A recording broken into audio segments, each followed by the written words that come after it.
Hello বন্ধুরা, শুভ সকাল। এই দেখো আমার বাপের বাড়ি এসেছি। বাপের বাড়ির ছাদের প্রকৃতির দৃশ্যটা তোমাদের দেখাচ্ছি বন্ধুরা। দেখো, এই দেখো ছাদের উপরেই একটা আম গাছ, কত সুন্দর আম হয়ে রয়েছে।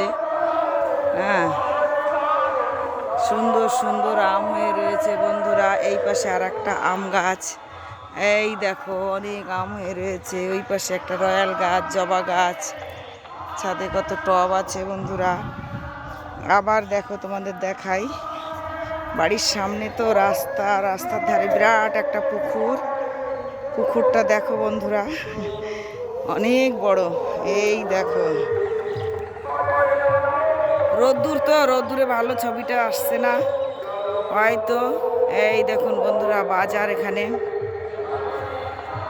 ওই দেখুন, ছাদের থেকে নিচ্ছি তো ছবিটা। একটা পুকুর, সামনে দিয়ে এই যে মেন রোডের পাশে বাড়ি। একটু গ্রাম সাইড তো, এটা গ্রামের দৃশ্য। গ্রামে অনেক বড় বড় পুকুর হয় বন্ধুরা। আর এই যে দেখো একটা পিটুলি গাছ, জানি না তোমরা জানো কিনা পিটুলি গাছ কত পিটুলি হয়েছে। হ্যাঁ, এই যে দেখো, এগুলো হলো পিটুলি ফল বলি আমরা, জানি না তোমরা কে কি বলো, তোমরা কে কি বলো আমাকে বলো।